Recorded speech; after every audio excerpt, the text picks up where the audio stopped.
Hey everybody, it's Professor Malat with your week 8 video. A couple of things that I want to do in this video is first of all talk about the rhetorical analysis rough draft that is coming up and will be due this Sunday. But I also want to walk you through this rhetorical analysis of an ad student example so you can see how, and this is only one way of doing it, but how a student could approach organizing the rhetorical analysis. But first, let's take a look at the assignment itself. We have the due dates with peer review that will be due in the upcoming Wednesday after you submit your draft with a required revision. So I'm going to jump down here to the tasks section. Of course, you've already chosen your advertisement. You have summarized it. You've answered some questions. You've even done some exercises to help you learn about multimodality and how that relates to rhetorical analysis and advertising in specific. So you're going to look at your advertisement, right? Whether it's a print ad or a commercial, for its use of rhetorical appeals and strategies. So in other words, how does the creator try to persuade a particular audience? So we're going to be looking at who the target audience is. We're going to look at what the purpose of the advertisement is. What is the context that surrounds the advertisement? Is there some kind of cultural, social, or economic thing going on? If it's a Super Bowl ad, it's going to have that context of it being a really special kind of advertising. And maybe there's some kind of subtext going on as well. How does your advertisement use ethos, right? The credibility, pathos, the emotional appeal, and or logos, the logical appeal. And then lastly, you want to analyze any kind of visual or textual elements and how they contribute to the advertisement's persuasive power. This will be roughly a 3 to 4 page essay, so 800 words minimum, around 1,000 words max, and it'll present your analysis. So you should, of course, have an introduction that provides some kind of an overview of the advertisement and your thesis statement. You'll follow that up with some kind of summary or description of your chosen ad. So don't assume that I remember which ad you chose. Don't assume that your peer reviewer will know what you're talking about. If it's a commercial, you're going to need to describe and provide a little bit of context for us so that we understand the thing that you are going to analyze. Then you have body paragraphs that will discuss any of the rhetorical strategies that are used. This could include the use of those 3 main rhetorical appeals, but you could also talk about things like music, color, movement, action, if it's a commercial, and if it's a print advertisement, think about the arrangement of the items on the page, right? Similar to how we analyze that public service announcement from the CDC, how are those visual elements coming into play along with the words that you might see on the page? And of course, format your essay, make sure that it is adhering to MLA format style guidelines, proper heading, title, in-text citations, and formatting. And we have the criteria for success here at the bottom, as well as reminders of how you can format your paper according to MLA, as well as that MLA sample paper. Reminders of submitting your work as a docx, or PDF file, and not submitting a link to your Google Doc or SharePoint. So in order to participate in the upcoming peer review, you do need to submit your draft in a timely manner. It doesn't have to be 100% complete, but as long as you get at least halfway with the page count, so 2 to 3 pages, that will give me something to provide you some feedback on, as well as your peer reviewer. So if you don't submit in a timely manner, you may not get assigned a peer's paper to review, and you will miss out on those very easy 10 points, right? It's complete or not complete. Same with this. rough draft. I don't grade rough drafts, but I give you a complete or an incomplete depending on whether or not you've actually done the assignment.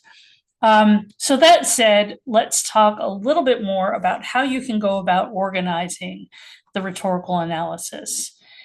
So again, in the week 8 overview, you will see some resources. We have an outline guide. That's a PDF. I'll open up that quickly here. Let's see if we actually can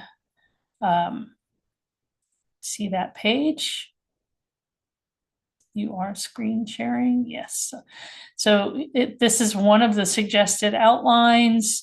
Of course, your introduction has a hook, introduces the text, so on and so forth. With the reminder here, with your body paragraphs, you will have as many body paragraphs as you need to make the essay complete. Make as many claims as you want that you can fully support. The more thorough your essay, the more effective it will be. So that is the suggestion for the rhetorical analysis. We also have some resources on the analytic thesis, but it is the rhetorical analysis of an ad student example that I want to call up. So when I recorded this the last time, 7 months ago, I didn't realize that the PDF that I thought what I was sharing on my screen actually wasn't sharing. So all students saw while I talked through the whole paper is this week 8 page. So I'm going to switch to the PDF here and I have it open in a different tab just to make sure we can see it. And I have confirmed that we can see it here in my screen sharing. So this is actually from a book, and I might have it here on the bookcase. Nope, it's upstairs in a different room. This was initially part of UC used to publish, I'm not sure if they still publish, but UC English department used to publish a guide, a student guide to English composition, English 1001.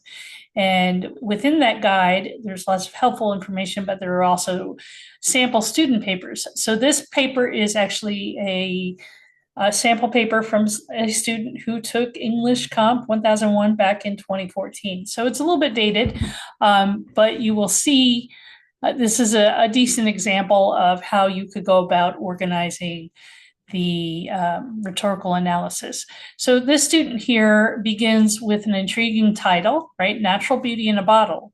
Is it possible? Well, that's something that kind of grabs your interest, right? And then they start with a hook or attention-getting sentence. Advertisements in today's society seek to convince or persuade an audience to purchase a certain product. So we get the main idea of what's going on here in this paper. It has something to do with advertising and persuasion, right? There are millions of advertisements show every single day, blah, blah, blah, blah. I'm going to jump down here to the last couple of sentences. The makers of advertisements utilize 4 rhetorical elements to make an ad successful while grabbing the attention of the viewers. They are called ethos, pathos, logos, and kairos.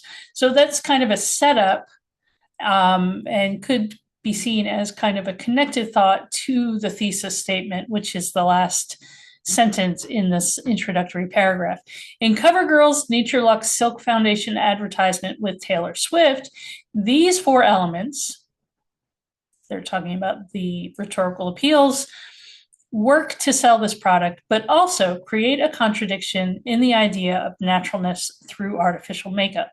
So with this thesis statement, the student does several things. First of all, they let the audience know the thing that they're going to be analyzing, right? CoverGirl's Nature Luxe Silk Foundation ad with Taylor Swift. They also say something about how they are being persuasive, how the advertisers are being persuasive. And then the student also makes some kind of a judgment about the advertisement and how effective it might be. Saying here, it creates a contradiction in this idea of naturalness through artificial makeup. So the following paragraph provides a little bit of background information and describes the print ad. And I think I left a link or a Canvas page for that ad so that you can actually take a look at it and see what the student is describing. CoverGirl is introducing Taylor Swift as the face of their new product, NatureLux Silk Foundation. The majority of the ad is Taylor Swift with not as much makeup at all. So they just go through and they describe the visuals of the advertisement. They also talk about the words that they see, the CoverGirl logo, and any other important information. So they end with this statement. Ultimately, the ad successfully pulls off a naturally beautiful feeling, but in the end, was Taylor Swift the appropriate choice to put across the concept of being naturally beautiful? Taylor Swift is the ethical appeal of the advertisement, meaning her involvement combined with her credibility is what makes the CoverGirl advertisement work. So here the student is setting up with this topic sentence the main idea of this paragraph, and that main idea is the discussion of ethos. So they discuss Taylor Swift being a popular celebrity and being a good spokesperson for this foundation from CoverGirl, and provides some rationale as to why this is the use of ethos, right? She's a celebrity that has great popularity and fame. And since only women are the ones who purchase makeup and foundation, it in the end helps to have Taylor Swift endorsing it. In this particular ad, the main idea that CoverGirl wants to illustrate in this new idea is this new idea of being completely natural while feeling natural, as they said, quote, a breath of fresh air. However, naturalness and airiness doesn't bring to mind foundation and makeup. So here they are making the argument for pathos, right? They're talking about, without actually saying pathos, they are explaining how the advertisers are trying to provoke some kind of an emotional response within the audience. So people look at Taylor Swift, she's a beautiful person. I want to look like Taylor. I want to seem light as air and natural and pretty and soft and light.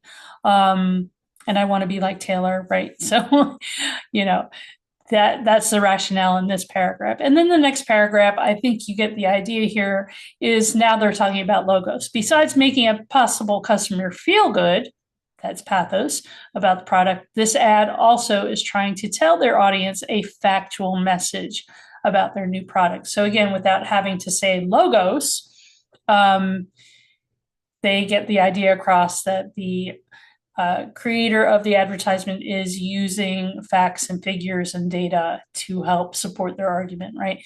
So, and they take some examples from the ad itself, any text that they see, and they put it in quotation marks. Also, it says, even the most expensive makeup can't beat it for a lightweight feel, and so on and so forth. And this is all from the text itself.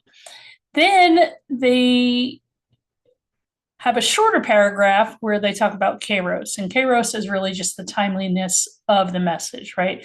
So the argument here is the ad came out in 2011, the same time that Taylor Swift had just released and was touring for her new album, Speak Now. And it seems like Taylor Swift has a new album every year or two, right? She just released her most recent album. So, she's still relevant, apparently. While Taylor Swift was making herself stand out by going to different cities on the tour, she was also making CoverGirl stand out too.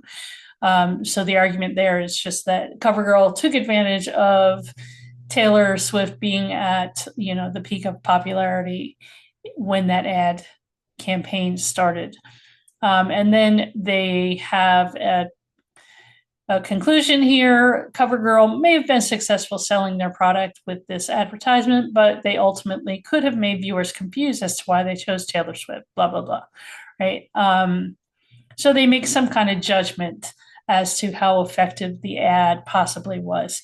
And here I just have my citation that it was excerpted from the Student Guide to English Comp 1001, 2012 to 2014, publishing information, and even the pages that you could go and find it. If you were to go to one of the UC libraries, you would probably come across this student guide. I do need to check to see if they actually still publish that guide, because it is handy as, the sorts of things that are expected of students in English 1001. I use it for my English 099 class because I treat my prep composition students as just kind of getting initiated into what we do with academic writing at UC. So you'll do the same sorts of assignments once you get to English 1001. You will write another rhetorical analysis. You will be doing some research. And you'll probably do some kind of narrative writing, right? It might be a literacy narrative or some other kind of narrative, and you might have to do some kind of argumentative essay as well. But this gives you an introduction to how you do rhetorical analysis, and using advertising, I think, is a really easy way for students, especially in prep comp, to wrap their mind around this different approach to looking at advertising and how people try to persuade one another. So that was the ad, the rhetorical analysis of an ad student example. I thought I had linked the page. Maybe I put it in week 7. Just bear with me a moment. I may have put it in week 7. Yeah, the Taylor Swift CoverGirl ad. So this is the advertisement that they were talking about and describing in that student rhetorical analysis. So back to week 8. Again, the due dates you can see here. Sunday the 19th is the rough draft, and just keep in mind that we have that peer review that will be coming right on the heels of that. So if you have any questions in the meantime, you know how to get in touch with me. Enjoy the lovely fall weather. Okay, take care, everybody. Bye-bye.